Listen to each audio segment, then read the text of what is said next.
Hello guys, Parappa ബ്ലോഗിൻ്റെ ഏറ്റവും പുതിയ വീഡിയോയിലേക്ക് എല്ലാവരെയും സ്വാഗതം ചെയ്യുന്നു. നല്ലൊരു സൈക്കിൾ റൈഡ് കേട്ടോ സംഭവം. കസബ് എന്ന് പറയുന്ന സ്ഥലമാണ് ഒമാനിലെ. കസബ് എന്ന് പറയുന്ന സ്ഥലത്ത് ഒരു വൈകുന്നേരം വെറുതെ ഇങ്ങനെ കറങ്ങാൻ ഇറങ്ങിയതാണ് ഗൈസ്. നല്ലൊരു അടിപൊളിയായിട്ടുള്ളൊരു വൈബായിരുന്നു. അതുകൊണ്ടാണ് ഈ വീഡിയോ എടുക്കാനുള്ള കാരണം നല്ലൊരു സംഭവമാണ്. കാരണം വെച്ചാൽ സൈക്കിൾ ട്രാക്ക് ഉണ്ട് ഇതിൽ. സൈക്കിൾ ട്രാക്കിലൂടെ ഇങ്ങനെ പതുക്കെ ഇങ്ങനെ നമുക്ക് പോകാം. സംഭവം വെച്ചാൽ റോഡിൻ്റെ സൈഡിൽ തന്നെയാണ്, ഹൈവേൻ്റെ സൈഡിൽ തന്നെയാണ് ഈ സൈക്കിൾ ട്രാക്ക് ഉള്ളത് കേട്ടോ. നല്ലൊരു അടിപൊളിയായിട്ടുള്ളൊരു കാഴ്ചയും അതുപോലെ തന്നെ റോഡ് എന്ന് പറയുന്നത് ശരിക്കും നമ്മുടെ കടലില്ലേ, കടലിൻ്റെ കടലിൻ്റെ സൈഡിലാണ് ഈ റോഡുള്ളത്, ഈ ഹൈവേ ഉള്ളത്. ഇത് ദുബായി പോകുന്ന റോഡാണ് കേട്ടോ. ദുബായിക്കൊക്കെ പോകാൻ പറ്റുന്ന റോഡാണ്. ഇവിടുന്ന് ദുബായിക്ക് 3 മണിക്കൂർ യാത്ര ചെയ്താൽ ദുബായിക്ക് എത്തി. ബോർഡറിലേക്ക് ഏകദേശം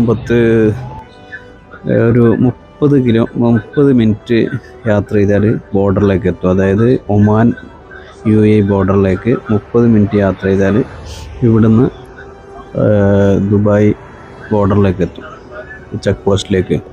അത് ആ സ്ഥലത്തിൻ്റെ പേര് ബുക്കാന്ന് കേട്ടോ, സംഭവം ബുക്ക.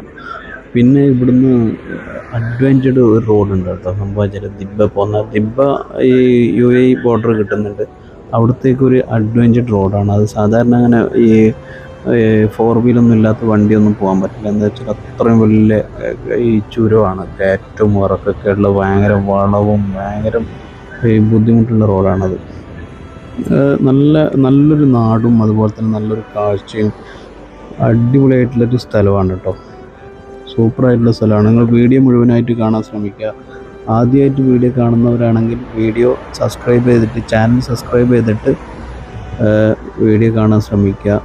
സപ്പോർട്ട് ചെയ്യുക, ലൈക്ക് ചെയ്യുക, ഷെയർ ചെയ്യുക, കമൻറ്റ് ചെയ്യുക. അതുപോലെ തന്നെ വീഡിയോ നമ്മൾ ഇതുപോലത്തെ വീഡിയോ ആദ്യം തന്നെ നിങ്ങളുടെ ഇതിലേക്ക്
അപ്പോൾ ഇതുപോലത്തെ ഈ വീഡിയോസാണ് സംഭവിച്ചാൽ ഒരു സൈക്കിളിൽ റാലി എന്നൊക്കെ പറയുന്നത്, അതുപോലത്തെ വെറുതെ ഇങ്ങനെ ഒരു എടുത്തൊരു വീഡിയോ ആണ്. അപ്പം നിങ്ങൾക്കും കൂടി ഒന്ന് കാണിക്കാമെന്നൊക്കെ വിചാരിച്ചിട്ട് എടുത്തതാണ്. അപ്പോൾ തീർച്ചയായിട്ടും നിങ്ങളുടെ സപ്പോർട്ടാണ് നമ്മുടെ വിജയം എന്ന് പറയുന്നത്. സപ്പോർട്ടില്ലെങ്കിൽ പിന്നെ നമ്മൾ എന്ത് ചെയ്തിട്ട് കാര്യമില്ല. അപ്പോൾ നമ്മുടെയൊക്കെ ഒരു പുതുമുഖ ഇതെന്ന് പറയാൻ പറ്റൂല. കാരണം വെച്ചാൽ നമ്മൾ ചാനൽ തുടങ്ങിയിട്ട് കുറച്ച് കാലമായി, പക്ഷേ റീച്ച് കാര്യങ്ങളൊന്നും ഇങ്ങനെ കുറച്ചൊക്കെ വരുന്നുള്ളൂ. അപ്പോൾ നിങ്ങളുടെ സപ്പോർട്ടാണ് നമ്മുടെ വിജയം എന്ന് പറയുന്നത്. അപ്പോൾ തീർച്ചയായിട്ടും നിങ്ങളുടെ സപ്പോർട്ട് വേണം. കാരണം അപ്പോൾ നമ്മൾ ഒരുപാട് ശ്രമിച്ചു നോക്കുന്നതാണ്, യൂട്യൂബ് ഒന്ന് ഡെവലപ്മെൻ്റ് ആക്കി എടുക്കാൻ ശ്രമിക്കുന്നതാണ്. അന്ന് എൻ്റെ ആ ശ്രമം വിജയിക്കണമെങ്കിൽ സംഭവം നിങ്ങളുടെ സപ്പോർട്ടില്ലാതെ ഒരിക്കലും ഒരാൾക്കും വിജയിക്കാൻ പറ്റില്ല. അപ്പോൾ നമ്മൾ ഇങ്ങനത്തെയൊക്കെ കൊച്ചു വീഡിയോസ് ഇടുന്നതാണ്. അപ്പോൾ തീർച്ചയായിട്ടും നിങ്ങളുടെ സപ്പോർട്ട് വേണം. അപ്പോൾ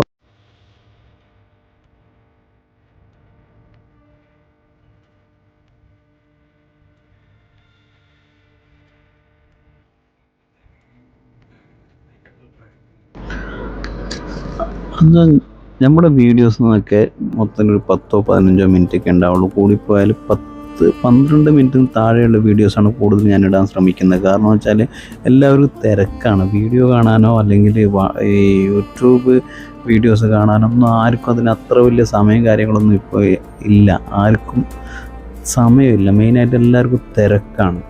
ഈ തിരക്കിൻ്റെ ഇടയിൽ നമുക്ക് വീഡിയോ കാണാനോ അല്ലെങ്കിൽ ബ്ലോഗ് കാണാനോ അല്ലെങ്കിൽ യാത്ര പോകാനോ ഒന്നിനും നമുക്ക് ഈ സമയമില്ലാത്ത ഒരു കാലഘട്ടത്തിലൂടെയാണ് നമ്മൾ ജീവിച്ചു പോകുന്നത്. അപ്പോൾ ഈ നമ്മളിപ്പോൾ ഇങ്ങനെ കുറച്ച് നമുക്ക് ഇപ്പോൾ ഫ്രീ ഉള്ള സമയത്ത് ഒരു സംഭവം ഒരു രസത്തിനൊക്കെ എടുക്കുന്ന വീഡിയോസാണ്. ഇതന്നെയാണ് നമ്മുടെ ജോലി എന്നൊന്നും വിചാരിക്കരുത്. കാരണം എന്ന് വെച്ചാൽ നമുക്ക് ജോലി കാര്യങ്ങളൊക്കെ വേറെ ജോലിയൊക്കെ ഉണ്ട്. അപ്പോൾ അത്യാവശ്യം ഇങ്ങനെ ഈ ചെയ്യുന്ന ഫ്രീ ആയിട്ടുള്ള സമയത്ത് ഒരു വീഡിയോ ഒക്കെ എടുത്തിട്ട് നമ്മുടെ ആഗ്രഹത്തിന് ഞങ്ങൾ വീഡിയോ ചെയ്യുന്നതാണ്.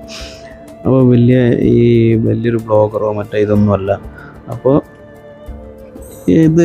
ഈ സംഭവം ഈ സൈക്കിൾ യാത്ര എന്നൊക്കെ പറയുമ്പോൾ ഇല്ലേ, അതൊരു പ്രത്യേക രീതിയിലുള്ളൊരു വൈബാണ്. അപ്പോൾ അങ്ങനെയുള്ള ഇതിൽ നമ്മുടെ മനസ്സിൻ്റെ സമൃദ്ധിക്കും വേണ്ടിയിട്ട്, മനസ്സിൻ്റെ തൃപ്തിക്കും വേണ്ടിയിട്ട് ചെയ്യുന്ന വീഡിയോസാണ്. അപ്പോൾ നിങ്ങൾ തീർച്ചയായിട്ടും നിങ്ങളുടെ സപ്പോർട്ട് നമ്മുടെ വിജയമാണ്. അപ്പോൾ ഞാൻ ഈ വൈനപ്പയുള്ള സമയമായിട്ടുണ്ട്. അപ്പോൾ ഏതായാലും നല്ലൊരു വീഡിയോ ആയിട്ട് നിങ്ങളുടെ മുമ്പിലേക്ക് വരുന്നത് വരെ എല്ലാവർക്കും ബൈ.